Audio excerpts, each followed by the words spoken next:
Hello दोस्तों, हाजिर हैं एक नई और रोचक जानकारी लेकर। दोस्तों, हम आज एक ऐसी शख्सियत से रूबरू कराएंगे जिन्होंने इतिहास के पन्नों में बहुत महत्वपूर्ण भूमिका निभाई है। जी हाँ दोस्तों, उनका नाम है रानी पद्मावती। रानी पद्मावती के जौहर की गूंज भारत के हर कोने से सुनाई देती है। 12वीं और 13वीं सदी में दिल्ली के सिंहासन पर दिल्ली सल्तनत का राज था। सुल्तान ने अपनी शक्तियों को बढ़ाने के लिए कई बार मेवाड़ पर आक्रमण किए। इन आक्रमणों में एक आक्रमण अलाउद्दीन खिलजी ने रानी पद्मावती को पाने के लिए किया था। ये कहानी अलाउद्दीन के इतिहासकारों ने किताबों में लिखा है ताकि वह राजपूत प्रदेशों पर आक्रमण सिद्ध कर सके। कुछ इतिहासकार इस कहानी को गलत बताते हैं क्योंकि ये कहानी मुस्लिम सूत्रों ने राजपूत शौर्य को उत्तेजित करने के लिए लिखी थी। रानी पद्मिनी के पिता का नाम गंधर्व सेन और माता का नाम चंपावती। रानी पद्मिनी के पिता गंधर्व सेन सिंगर प्रांत के राजा थे। बचपन में पद्मिनी के पास हीरामणि नाम का तोता हुआ करता था जिसके साथ वो अपना अधिकतर समय बिताती थी।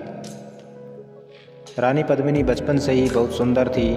उसके बड़े होने पर उसके पिता ने उसके स्वयंवर का आयोजन किया और स्वयंवर में उसने हिंदू राजाओं और राजपूतों को बुलाया। एक छोटे प्रदेश का राजा मलखान सिंह भी उस स्वयंवर में आया हुआ था। राजा रावल रतन सिंह की एक पत्नी पहले से ही होने पर भी स्वयंवर में आ गए थे। राजा रतन सिंह ने मलखान सिंह को हराकर पद्मिनी से विवाह कर लिया। विवाह करके वह वापिस चित्तौड़ चले गया और उस समय चित्तौड़ का शासक भी राव रतन सिंह ही था। राव रतन सिंह शासक एवं कलाओं में संरक्षक भी था। उसके दरबार में कई सारे प्रतिभाशाली लोग भी थे जिसमें से राघव चेतन संगीतकार भी एक था। राघव चेतन के बारे में ज़्यादातर लोगों को नहीं पता था कि वो एक जादूगर है और वह उस बुरी प्रतिभाओं का उपयोग दुश्मनों को मार गिराने में करता था। एक दिन राघव चेतन का बुरी आत्माओं को बुलाने का कृत्य रंगे हाथों पकड़ा गया और इस बात का पता चलते ही राव रतन सिंह ने उसका मुंह काला करके गधे पर बिठाकर राज्य से निर्वासित कर दिया। रतन सिंह की इस कठोर सजा के कारण राघव चेतन उसका दुश्मन बन गया।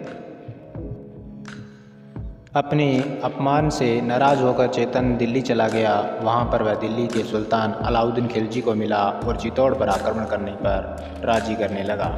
दिल्ली पहुंचने से पहले राघव चेतन एक जंगल में ठहर गया जहां सुल्तान अक्सर शिकार करने आया करते थे।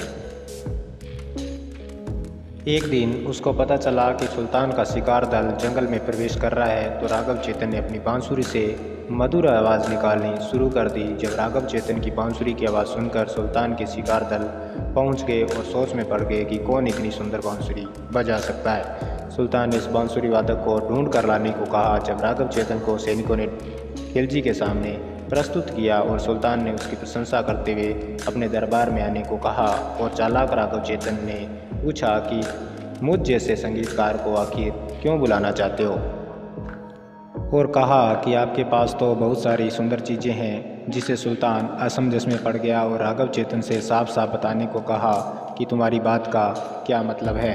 राघव चेतन ने रानी पद्मिनी की सुंदरता के बारे में सुल्तान को बताया। इतना सुनने के बाद सुल्तान ने चित्तौड़ पर आक्रमण करने का आदेश दे दिया। बेचैनी से चित्तौड़ पहुंचने के बाद खिलजी ने चित्तौड़ का किला भारी सुरक्षा में देखा। उस सुंदरी पद्मिनी की झलक पाने के लिए सुल्तान बेताब था और रतन सिंह को पत्र भेजा कि वह पद्मिनी को बहन समान मानता है और उसे मिलना चाहता है। रतन सिंह खिलजी की बात से सहमत हो गया और पद्मिनी अपना चेहरा शीशे में दिखाने को राजी हो गई। जब अलाउद्दीन को पता चला कि रानी उसे मिलने को राजी हो गई तो वह किले में अपने योद्धाओं के साथ प्रवेश करता है। तो रानी के चेहरे को कांच के शीशे में खिलजी ने देखा तो वह उसे रानी बनाने की सोचने लगा। जब चेहरा देख लिया और वापस जा रहा था रतन सिंह के साथ तो खिलजी ने मौका देखकर रतन सिंह को बंदी बना लिया और पद्मिनी की मांग करने लगा। चौहान राजपूत गोरा और बादल ने सुल्तान को हराने के लिए एक चाल चली। कहा कि अगली सुबह पद्मिनी को सुल्तान को सौंप देंगे। अगले दिन सुबह होते ही 150 पालकियां खिलजी के डेरे की तरफ रवाना हो गई। पालकियां वहां रुकी जहां रतन सिंह को बंदी बना रखा था। रतन सिंह ने सोचा कि पालकियां तो किले से आई है तो उसमें रानी भी अवश्य आई होगी, जिसे वह अपमानित समझने लगा। उन पालकियों में ना तो रानियां थी और ना ही दासियां थी। उनमें तो अचानक ही शस्त्रों के साथ सैनिक निकले और रतन सिंह को छुड़ा लिया गया और खिलजी का घोड़ा चुराकर तेजी से किले की तरफ भाग गए। गोरा इस युद्ध में बहादुरी से लड़ता हुआ वीर गति को प्राप्त हो गया और बादल रतन सिंह को लेकर सुरक्षित किले में आ गया।